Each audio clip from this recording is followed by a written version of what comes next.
大家好，我小室啦。今日咧同大家實試開箱就係大家眼前而家見到啊呢個 Sennheiser 嘅 Ambeo 300 Plus 啊。上次Ambeo 嘅300咧，其實喺 5.1.4 嘅環境底下咧，基本上佢個 3D 感強橫到我都覺得係對於呢一個300嘅一個 Surround 同埋呢個 Atmos 嘅系統嚟講咧，算係一個新嘅標準啊。而今次呢一個嘅 Ambeo 嘅300 Plus 咧，其實就係一隻相對比較易擺放，而且咧係用上呢一個 7.1.4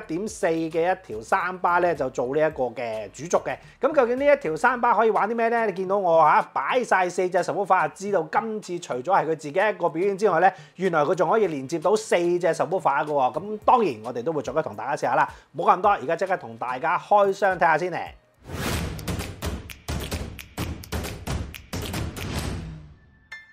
提下大家啦，未訂閱我哋 channel 請訂閱我哋 channel 啦，撳埋個鐘仔啦，撳全部啦。咁如果你睇緊呢條片嘅話咧，請順手撳個 like 啦，順便咧留隻言啦，俾個 emoji 咩都好啦。咁啊支持一下我哋呢條影片咧，可以有更加多嘅一個自然嘅接觸者，咁可以戰勝翻呢一個 YouTube 嘅演算法啊！上次咧 Ambeo 300咧，個厚度係非常之厚啊，咁啊令到好多想入手嘅用家咧，其實都要度一度屋企位，究竟電視機下邊夠唔夠擺嘅。今次咧佢哋就醒啦，出翻條咧相對比較上細條少少、薄少少嘅，咁希望可以咧令到用家咧容易啲入手啊。咁咧不如同大家就講下個盒先啦。咁啊盒咧都係一罐啦，德國嘅公司都係一個優雅嘅簡約嘅風格。右下角我哋就會見得到咧有 Dolby Atmos 嘅字樣啦、DTS:X 啦，同埋呢一個Amped H 嘅 Audio 嘅一個 logo 嘅 Amped 呢個字樣咧就暫時喺香港未用到嘅，所以咧我哋暫時可以唔需要留意住。咁啊而家咧不如同大家開箱睇下入邊有啲咩配件先。Ready for some magic 喎！咁咧入邊咧就已經係見到條300啦。咁我哋一拎出嚟，咁條300咧就用呢一個嘅雞皮紙包住嘅。另外有啲盒啦，盒入邊咧就有說明書同埋咧一條 HDMI 線嘅。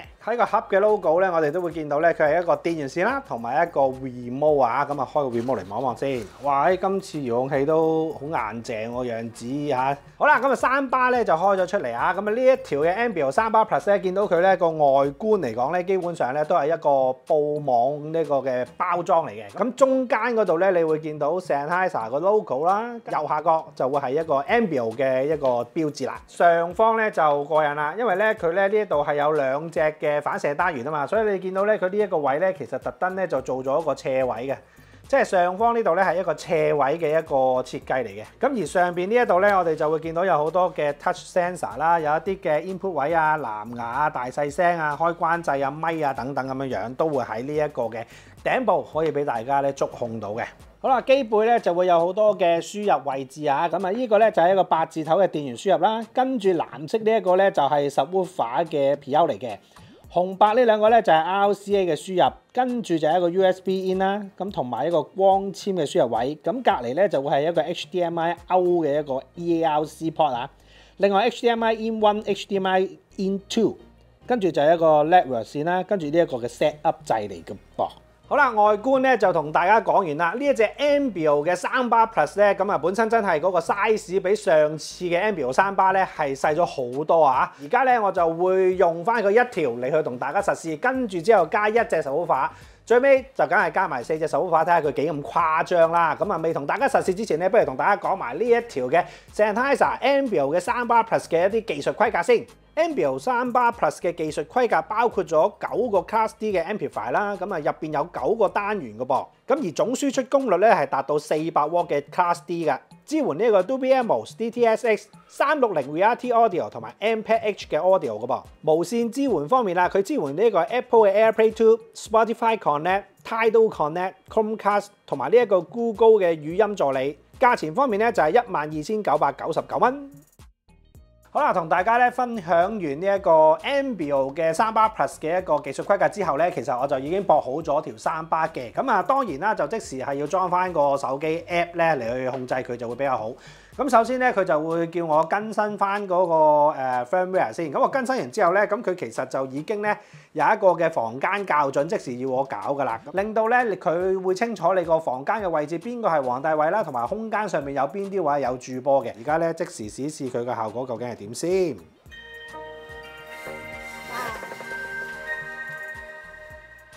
咁基本上咧，佢整好咗咧，就會有一個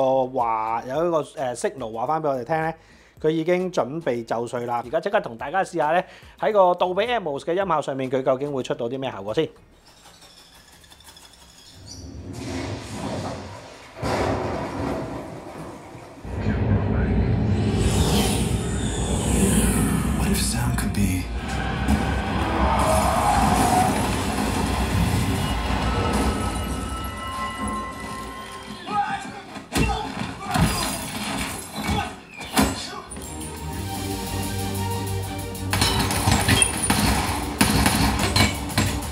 嗱，啱啱咧，小室就用咗呢個 PS5 駁咗落 Sony 呢一部 A95K 呢一個電視機上邊啦，跟住之後咧，部 Sennheiser 嘅 MBO 38 Plus 咧就直接駁咗落呢一部電視嘅 EARC 個 port 度。其實咧，佢做完個Auto Cal 之後咧，嗰個 3D 嘅音場咧，其實喺呢一個demo 嗰段咧，其實都可以顯示得到啊！嗰個音場咧唔係話一個好闊大嘅音場嚟嘅。 但係咧，佢7.1.4咧喺嗰個天空聲度嚟講咧，我覺得咧去到頭殼頂咁上下位置啦，未能夠話去到頭後邊後尾枕嗰個感覺嘅。而後邊4隻喇叭嘅感覺咧，都係隱約會聽得到。咁但係最明顯咧，都仲係左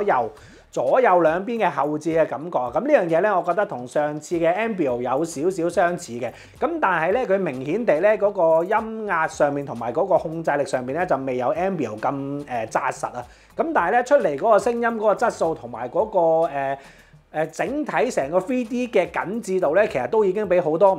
同價位嘅三巴咧係優秀啊！我就轉咗去 John Wick 第3集咧呢一段就係放飛刀啦，一段咧就係射槍咧一個密集式嘅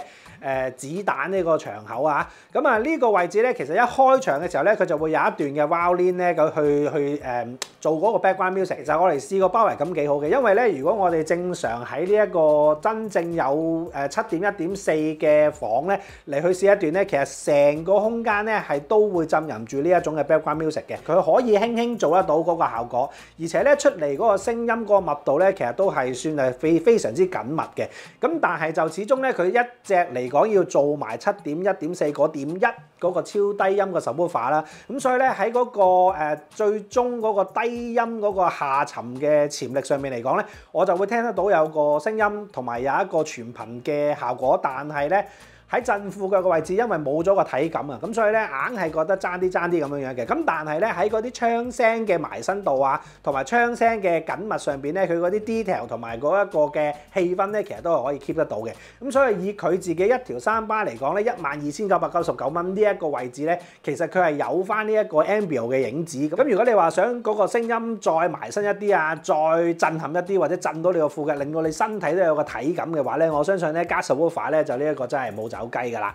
嗱，咁另外值得一提咧，就係呢一個嘅MBO 38 Plus 咧，依個 app 咧做完 Auto Cal 咧，佢有一啲設定咧，我覺得係要大家搞一搞。如果唔係咧，你就會覺得條三巴好似點解唔係好開揚咁樣嘅。咁嗱，首先咧就你要揾一段嘅Dolby Atmos 嘅片啦，去 play 咗先嘅。咁你去食到呢一個嘅聲軌。咁之後咧，你就可以咧入去翻呢一個設定入邊，進入咗呢個解碼器啦。咁跟住之後咧，佢就有一個 Dolby Digital 啊，或者係 DTS:X 嘅 setting。我哋入去杜比嘅設定入邊先。咁佢 default 咧，佢就會好搞笑嘅，就會將個 loudness management 嗰度咧，佢就會開咗嘅。咁但係因為呢一個咧，其實係會令到你嗰個 dynamic 咧係減低。咁但係如果我哋要睇戲要焚機嘅話咧，其實你開咗呢個功能咧，佢就會將你嗰個 dynamic 壓縮咗嘛。咁變咗嚟講咧，你就會硬係開到好大聲，你都聽唔到一個好強勁嘅 dynamic。咁另外咧就有個杜比嘅虛擬器啦，剔咗呢一個嘅虛擬器，咁佢就會將所有嘅杜比，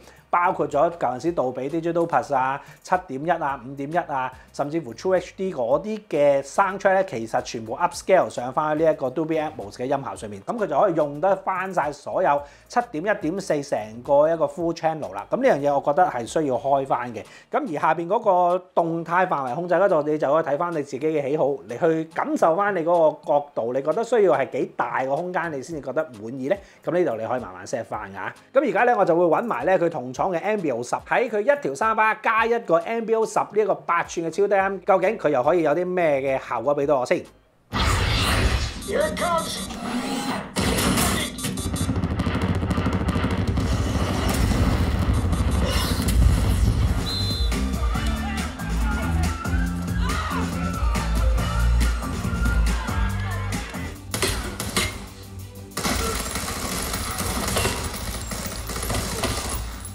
好啦，啱啱咧就駁埋咗呢一隻 MBO10嘅一個 subwoofer 啦。咁佢本身咧其實係一隻封閉式嘅音箱嚟嘅，咁所以咧佢入邊咧其實係用咗有一個叫渲染嘅自家技術啊。就算佢係一個封閉式嘅 subwoofer，得8吋都好啦，佢都可以出到咧27 Hz 咁超低音嘅一個低頻啊。加埋隻 subwoofer 咧出嚟嗰個聲音嗰個密度咧就會強勁咗好多啊。咁同埋咧有一個功能咧都記得一定要 set 翻，就係喺個 app 入邊咧，其實佢有一個 Ambio 嘅一個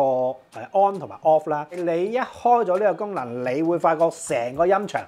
係真係佢講得出嗰種7.1.4咧，就真係俾得翻7.1.4嘅效果俾你嘅。咁頭先我都試過其他唔同嘅章節啦，譬如好似話 Top Gun 啊，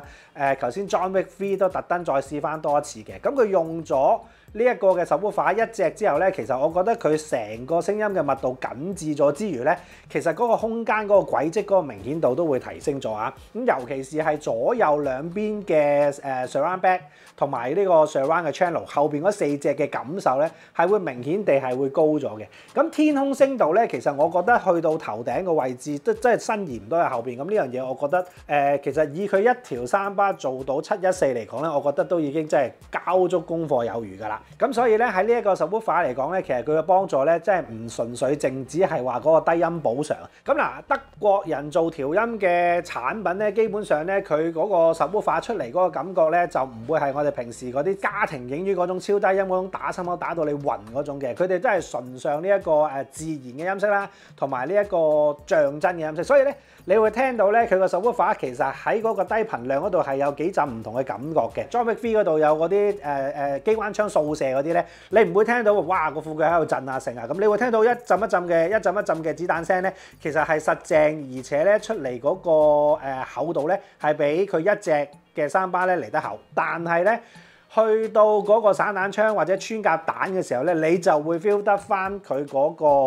掃副腳嗰個感覺啦。咁但係呢一隻嘅 subwoofer其實始終都係8吋啦，咁佢出嚟個量感雖然有10吋，但係到最尾嗰種嘅埋身同埋嗰種嘅震皮膚嗰種感覺咧，我覺得都真係應該仲可以再下一城。咁所以咧呢一隻嘅MBO 3巴 Plus 咧，佢仲有種玩法就係可以一條3巴楞4隻 subwoofer。我而家就試埋咧一條3巴楞4隻 subwoofer出嚟，究竟俾到我嘅體驗係啲乜嘢先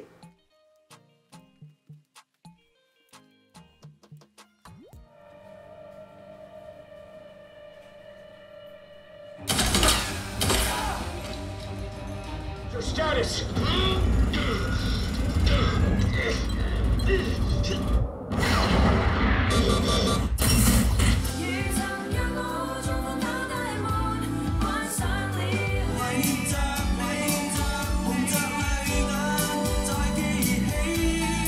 嗱，啱啱咧就用咗4隻嘅 MBO10嘅 subwoofer 啦，咁啊連接咗呢一個嘅3巴 Plus 啊，插好咗個電源，喺翻個 app 入邊咧揾聲音嘅位置，揾重低音咧，佢就會慢慢 search 到你幾隻唔同嘅 subwoofer 噶啦。之後咧我就再揾翻咧呢個 John Wick 第3集咧，就係射子彈嗰一段啊，好得意喎！出到嚟嗰個感覺咧，唔係話4隻 subwoofer 咧就等於有4隻超大嘅低頻量咁嘅喎，佢會將嗰個聲音咧平均分佈翻喺4隻 subwoofer 度。佢都係仍然都係用翻一個好舒服而且好自然嘅一個低頻去慢慢輸出俾你，而去到一啲好 punch 嘅位置咧，佢就會真係4隻一齊去工作咧，你就會感覺到嗰一份嘅力量咧，嗰個實淨度咧係有4倍嘅感覺嘅，令到嗰個空間啊，就算 even 冇任何嘅 effect 走出嚟嘅時候咧，佢都可以咧就令到嗰個空間嗰個感覺咧係大咗少少嘅。咁再加埋佢個 MBO 3D 嗰個功能咧，咁就會令到嗰個空間嘅感覺好好。咁而家咧，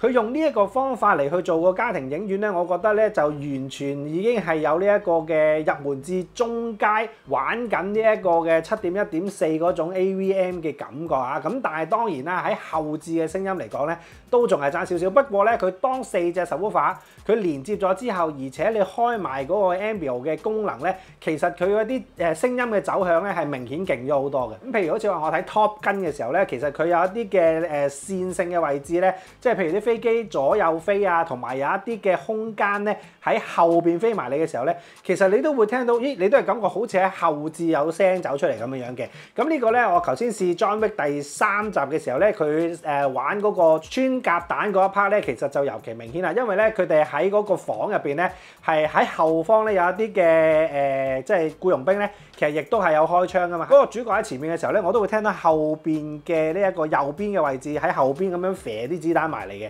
咁所以咧，其實咧以一隻嘅 NBO 3-bar Plus 咧，佢已經可以做到呢一個咁 3D 感嘅一個效果咧。咁我覺得咧都算係非常之唔錯啊！咁有好多人都會問啊，咁其實同佢上次嗰一條 NBO 3-bar個比較究竟係點咧？嗱，呢樣嘢咧就真心講啊，一分錢一分貨嘅。上次咧就算係未有 subwoofer 嘅情況底下咧，其實佢嗰個全頻嘅感覺咧都係明顯地係實淨啲嘅。而呢一隻就咗佢嗰個身體嘅結構嚟去做啦，咁啊所以咧喺嗰個全頻嘅感覺嚟講係會相對比較上單薄少少。不過咧有一隻 subwoofer 去傍住佢嘅時候咧，其實成件事都唔同晒。咁但係佢亦都未能夠可以好似上次咁嗰個後置聲音嗰個實淨度嚟得咁真實。如果以你屋企譬如講細細地嚟講啊，即係可能7-8尺嘅聆聽空間，咁再加埋個闊度可能係5-6尺或者6-7尺咁樣樣，咁基本上咧其實如果後場有翻一個位置俾佢反彈咧，基本上我覺得成個 3D 嘅音效嗰個連貫感啊，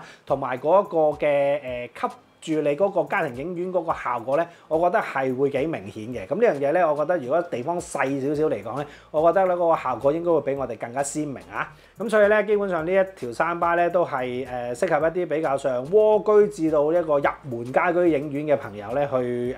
實試一下嘅。咁而另外一樣嘢咧就係呢一條嘅3-bar Plus 嘅3-bar咧，聽歌咧係一隻幾舒服嘅一個效果嚟嘅，因為咧咁我剛才咧就試過用呢個手機，就用呢個 Tidal Connect 咧就直接將啲歌咧射俾呢一個嘅3-bar Plus 咧嚟去播放啦。咁咧我覺得佢嗰個3頻位置咧都幾似咧，即係 Sennheiser 嘅耳機嗰一種嘅乾淨啊，嗰種原音嘅感覺嘅。咁唔會話低頻過重，亦都唔需要點樣特別調校，佢已經可以咧聽到一個非常之唔錯嘅音色啊。咁嗱，其實基本上咧，我覺得而家呢一種玩法咧都真係幾 extreme 嘅一個幾極端嘅做法嚟嘅，因為咧本身一條3-bar加埋一隻 subwoofer 其實已經係13,000蚊，再加6000蚊咁計啦。咁如果你再加多3隻 subwoofer 嘅話咧，就63就118，咁啊加埋咧就其實已經係37,000蚊。的確呢一個價錢咧已經可以砌到一個以衛星喇叭同埋一隻 subwoofer 嚟去做嘅一個家庭影院系統㗎啦，即係加埋 AVM。咁但係咧，亦都喺香港嚟講咧，其實有好多朋友咧。始終咧前面都係擺唔到咁多嘢嘅，咁而擺subwoofer可能佢覺得插到電源位我都擺得到嘅玩法咧，其實可能佢會更加容易入屋。其實如果你擺到一隻或者擺到左右2隻嘅話咧，其實呢一個嘅 7.1.4 或者 7.2.4 嘅呢一個 Dolby Atmos 或者 DTS:X 嘅家庭影院嘅3-bar組合咧，其實已經非常之夠玩。咁呢樣嘢我覺得係值得大家去實試一下，同埋去真心去比較一下其他你自己心儀嘅產品。咁咧今次咧就同大家咧實試呢一個嘅 Sennheiser NBO 嘅3-bar Plus 咧，咁就嚟到呢度。咁啊跟住當然就可以喺呢條片下邊留言同我分享翻你嘅睇法啦。好啦，咁啊今日咧就 review 嚟到呢度啦。如果大家喜歡呢條片，請俾個 like、subscribe 我嘅 channel，再撳個鐘仔，我哋好嘢就會通知叫你睇㗎啦。